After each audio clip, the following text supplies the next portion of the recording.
Welcome to the Mindset Mile podcast, the show that'll leave you empowered to take action towards becoming the turned up version of your already awesome self.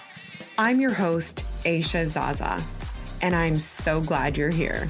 Let's go.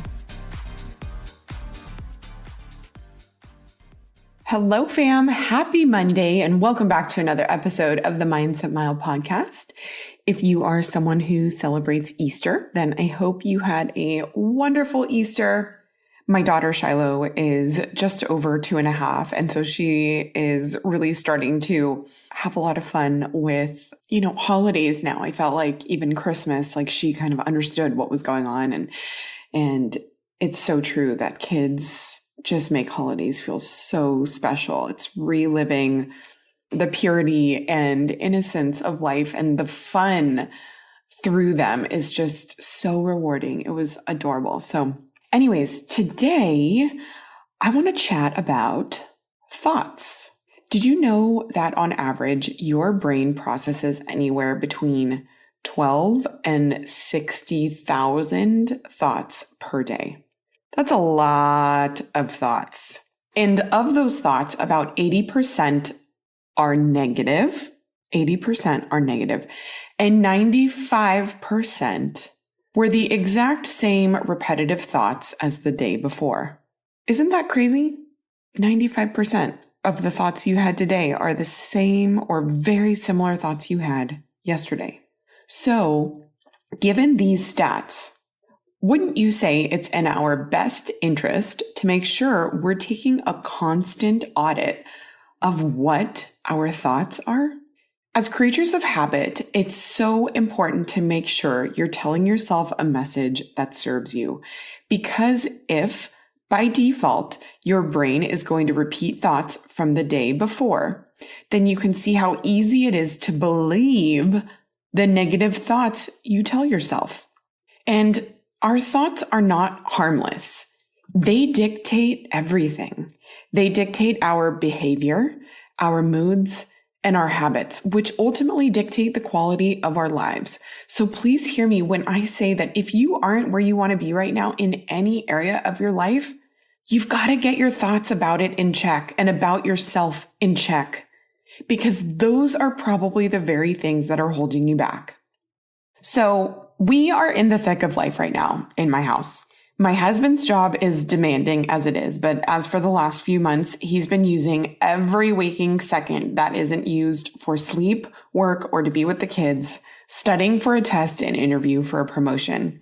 And when I say the amount of info he needs to memorize and study is insane, it's bananas. Like, it's honestly feels endless. We have a 4-month-old, a 2.5-year-old, and the baby is getting somewhat on a track with sleep. But if you have young kids or babies, you know that the first few months are all over the place with little predictability. My daughter goes to preschool 4 days a week, and I'm home with the baby all day, exclusively breastfeeding, and he is the king of a cat nap. So my life looks like getting literally anything else done for work, for myself, in sporadic 30 to 40 minute windows. Because of this and the lack of sleep I've been getting the last few months, this is probably the most inconsistent I've worked out ever. I honestly have not had the time or flexibility to make it to the gym with him since there isn't childcare at my gym. And when I do take him, he either naps or is awake in his car seat, which obviously isn't ideal in a class setting where there's an agenda for an hour, because my attention, obviously my priority is my baby. But I do make it work when I can, and sometimes he cooperates. But the last few weeks, I feel like my soul has been leaving my body with how tired I've been feeling. And I'm not saying all this to complain, but I'm giving you a picture of how things are in this current season, because it has to do with the point I want to get across to you today.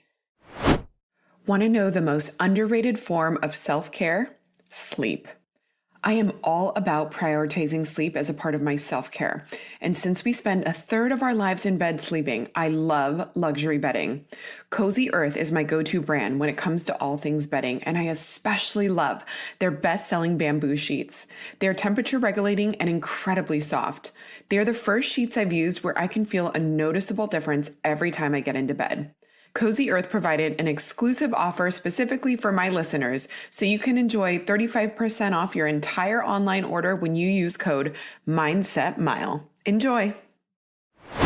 So in the last probably maybe 2.5, 3 weeks, I think I've worked out maybe twice. And if you know me at all, you know I value and prioritize any type of movement consistently year-round. This is what makes it a lifestyle. And I'm not saying I work out every day and that I beat myself up when I take a day off, but I don't train in bursts where I go hard for a month and then relax and then pick it up again when I'm feeling motivated and then pull back. It's just a part of my life. It is just who I am, which frankly, life hasn't looked normal for me for like the last year through pregnancy, having my second baby, and returning to some semblance of a routine postpartum. Okay, so anyway, I was reaching a breaking point and felt so mad about how this huge outlet of mine feels like it's been impossible to plug into lately, both for my mind and my body. And I was like, okay, I need to let go of the expectation that I can make it to the gym a few times a week with Oliver and get back to doing something 3 to 5 days a week.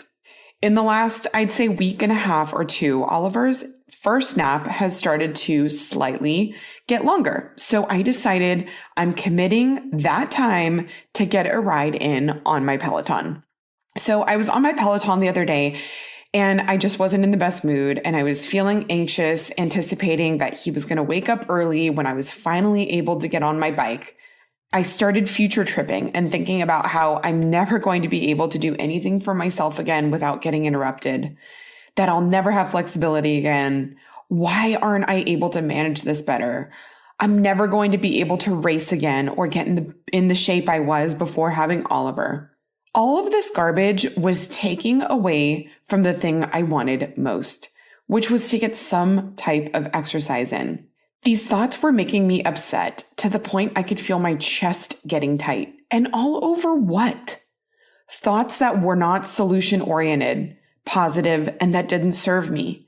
Instead, they made me feel held back, defeated, and angry. After a few minutes of this, I had an aha moment on my bike and caught myself choosing to believe the stories I was telling myself.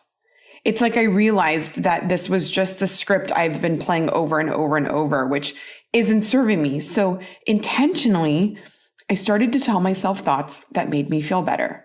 Like, see, you're doing it. You can get a ride in even on a tough day. This is just a phase, and before you know it, both kids will be in school and you'll have your days back. I am grateful for the flexibility to work from home and take care of my kids and my home. Oliver is right around the corner from sleeping better at night and taking longer naps. What story can you tell yourself about something you're feeling discouraged by to turn your day around? You might be thinking, sure, Aisha, that sounds really nice to just tell yourself a different story, but what if it feels fake? Well, what if your negative thoughts are fake? Because I'm betting they're not true. Emotional thoughts are not evidence. But whichever way we consider thinking about our situations, we will be pulled towards feeling something about them. Do you want the way that you feel to be discouraged, confused, and hopeless? Or do you want it to be optimistic, solution-oriented, and flexible? If you're going to believe a negative thought about yourself, you sure as heck can believe a positive one, no matter how corny you think it is. Be willing to challenge your thoughts. Be aware of how you feel and if it's desirable. When you choose to believe a thought that serves how you want to feel, then you'll start to see towards that end and your actions will follow suit. When you choose to believe a negative thought, you will see towards that end and your actions will also follow suit. Do you see how this is so simple, but has so much power over the trajectory of our days and our lives? You don't have to believe every thought you have about yourself. The same way that it doesn't matter if someone else thought that same thing about you. What they think of you has nothing to do with you. And your negative thoughts also have nothing to do with you. Tell yourself a story that serves you so you can see towards that end and your actions will follow suit. I hope this episode served you, my friend. I cannot wait to see you next week. Please be sure to tag me on social media at Aisha Zaza. And until next Monday, make it a great day.